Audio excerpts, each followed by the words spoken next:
qu'est-ce que vous observez de notable en région, France entière? Quels sont vos indicateurs?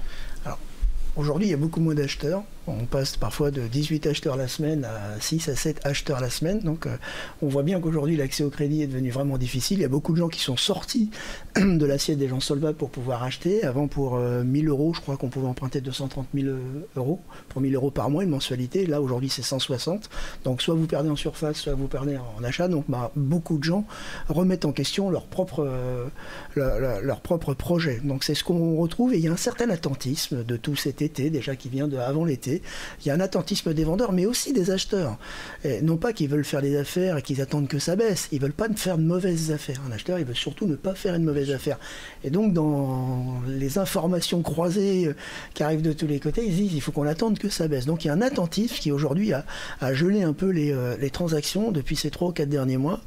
J'imagine un bouchon qui va se défaire avec une petite embellie pour 1 ou 2 mois, mais ensuite, ça va revenir à un équilibre qui est plus de l'ordre, encore une fois, qu'on peut ramener au mois, mais qui est plus de l'ordre de 900 à 950 000 transactions annuelles plutôt que 1 million de... Donc là, on parle de moins 15. Je sais que j'ai entendu d'autres confrères parler de moins 15, mais on a des moins 15% au niveau des transactions. Des volumes de transactions.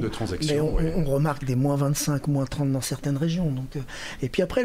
Et en termes de prix, il n'y a pas de décrochage, il n'y a pas de région. Selon vos agences, si, lesquelles? Alors, c'est pas complètement vrai.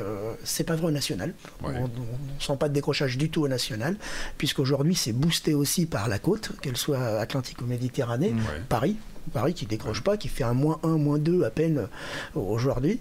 Donc il y a aussi des régions qui sont encore avec des progressions à 2 chiffres versus l'an dernier. Lesquelles? Nice, Antibes, c'est des régions qui aujourd'hui viennent booster le marché, en tout cas PACA ou Alpes-Provence-Côte d'Azur. Et après, par contre, il y a des villes comme Bordeaux ou des villes comme Poitiers, des villes qui ont eu des embellies après l'après-Covid, qui ont eu des embellies, qui ont eu des...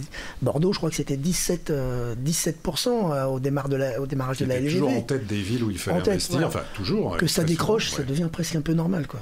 Aujourd'hui, l'achat immobilier, c'est pas fait pour faire une plus-value, c'est fait pour une capitalisation à l'origine. Voilà. Donc là, aujourd'hui, on revient un petit peu à la normale.